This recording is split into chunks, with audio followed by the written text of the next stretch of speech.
আগামীকাল বৃহস্পতিবার ৩০শে মে অস্বস্তিকর গুমট ব্যবসা গরমের মাঝে দেশের উত্তরাঞ্চলে শুরু হতে পারে কালবৈশাখী বজ্রবিদ্যুৎ সহ ঝড় বৃষ্টি। পরবর্তী ৪৮ ঘন্টার মধ্যে কোন কোন জেলার আবহাওয়া কেমন থাকবে, পশ্চিমবঙ্গের কোথাও বৃষ্টিপাতের আভাস রয়েছে কিনা, বাংলার দক্ষিণাঞ্চলে বৃষ্টিপাতের সম্ভাবনা কতটুকু, মধ্যপ্রান্ত ঢাকা বিভাগ সহ উত্তরের সবটুকু এলাকায় আবহাওয়ায় কতটা পরিবর্তন থাকবে, ঝড় বৃষ্টির সম্ভাবনা কোন কোন এলাকা জুড়ে রয়েছে জানতে হলে ভিডিওটি শেষ পর্যন্ত দেখুন। ভালো লাগলে লাইক করুন আর সবার আগে গুরুত্বপূর্ণ আবহাওয়ার খবর পেতে চ্যানেলটি সাবস্ক্রাইব করে পাশের বেল বাটনে ক্লিক করে রাখুন। আর ভিডিওটি কোন জেলা থেকে লাইভ দেখছেন কমেন্ট করে জানিয়ে দিন। ইতিমধ্যে আমরা দেখতে পাচ্ছি আজও মূলত 29 তারিখ নাগাদ দক্ষিণের অনেক এলাকায় হালকা মাঝারি বজ্র বিদ্যুৎ সহ বৃষ্টিপাত দেখা গেছে। বর্তমান রাতেও শিলংয়ের অনেক স্থানে বৃষ্টিপাত দেখা যাচ্ছে। এদিকে শিলং থেকে শুরু করে চেরাপুঞ্জি এবং জৈন্তাপুর, সুনামগঞ্জ এখানে অনেক এলাকায় বৃষ্টির মেঘ প্রবেশ করতে দেখা যাচ্ছে। রাতে বৃষ্টিপাত হতে পারে। উত্তর আলিপুরদুয়ার, কুড়িগ্রাম এখানে অনেক এলাকায় বৃষ্টিপাত দেখা গেছে।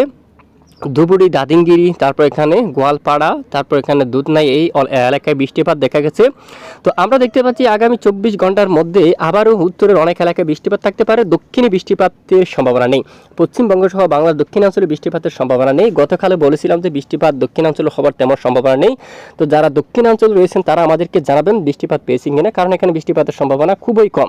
দেখুন সমুদ্র অঞ্চল থেকে জলীয় বাষ্প বাতাস প্রবেশ করছে, একদম উত্তরে চলে যাচ্ছে। এখানে কোনো ধরনের বাতাসের সংঘর্ষ হচ্ছে না, এখানে কোনো ধরনের বাতাসও মিলিত হয়ে মেঘ তৈরি করতেছে না। আপনারা দেখুন এখানে বৃষ্টিপাতের পরিবেশ কিন্তু উঠে আসছে না।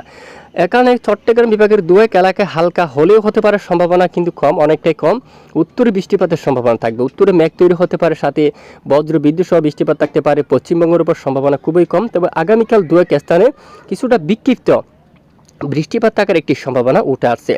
এরই মাঝে আগামী 24 থেকে 48 ঘন্টার মধ্যে আরেকটি বৃষ্টিপাতের সতর্কতা পাচ্ছি। সেটি হচ্ছে কোন দিকে, মল্লারপুর এবং এদিকে বহরমপুর এবং এদিকে যদি মহানগর হুকুম হয় এই যে রামপুরহাট এবং পাইকার এই এলাকায়, লালগোলা, তারপর এখানে বকবানগোলা এই অঞ্চলে, আজিমগঞ্জের দিকে এবং এদিকে মুর্শিদাবাদ এবং বহরমপুর এখানে কিছুটা মেঘ আকাশ হতে পারে, সাথে দু এক অঞ্চলে বৃষ্টিপাত থাকতে পারে আগামী 48 ঘন্টার মধ্যে। এবং এদিকে মালদা এবং বুলারঘাট এবং এখানে রোহনপুর, নিয়ামতপুর এবং মহাদেবপুর, শিবগঞ্জ, তারপর এখানে সাফার এই অঞ্চলে বৃষ্টিপাতের একটি মেঘ তৈরি হতে পারে। অন্যান্য এলাকায় আকাশ মেঘলা থাকতে পারে।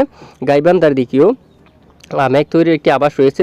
এখানে পীরগঞ্জ, মিঠাপুকুর অঞ্চল, রংপুর, তারপর এখানে গঙ্গাছড়া এবং সৈয়দপুর, এদিকে দেখুন পার্বতীপুর এই এলাকায়, ফুলবাড়ি এখানে মেঘ তৈরি হয়ে বৃষ্টিপাত হওয়ার সম্ভাবনা। লালমনিরহাট এবং উত্তরে ধুবুড়ি এই এলাকায়, এবং এদিকে দেখুন গোয়ালপাড়া থেকে আলিপুরদুয়ার, গুয়াহাটি এখানে আসামের অনেক এলাকায় বৃষ্টিপাত থাকার সম্ভাবনা। আগামী কয়েকদিন দেশের উত্তরে বেশ কিছু এলাকায় শুরু হতে পারে বজ্র বিদ্যুৎ সহ প্রচণ্ড আকার ঝড় বৃষ্টি। কারণ দেখুন সমুদ্র অঞ্চল থেকে যে বায়ু প্রবেশ করতে দেখা যাচ্ছে সেটি একদম উত্তরে চলে যাচ্ছে, এবং উত্তরে কিছুটা বাতাস এসে এখানে মেঘ তৈরি করতে পারে।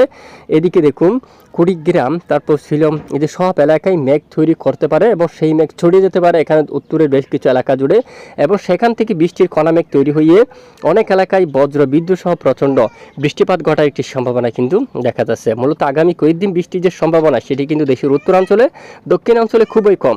কলকাতা থেকে শুরু করে পশ্চিমবঙ্গের উপর বৃষ্টিপাতের আভাস উঠে আসছে না, হলেও দু এক অঞ্চলে সেটা কিন্তু পূর্বাভাস রিপোর্টে কিন্তু ধরা পড়ছে না।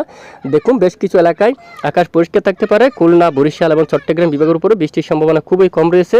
যা বৃষ্টিপাতের সম্ভাবনা দেখতে পাচ্ছি তা কিন্তু একদম দেশের উত্তরাঞ্চলে হওয়ার সম্ভাবনা রয়েছে। তো এই হচ্ছে মূলত আগামী কয়েকদিন বৃষ্টিপাতের সতর্কতা। আর এখানে যদি কোনো ধরনের পরিবর্তন আসলে কিন্তু আমরা জানাবো, সঙ্গে থাকবেন। তো এতক্ষণ আমাদের সাথে থাকার জন্য ধন্যবাদ।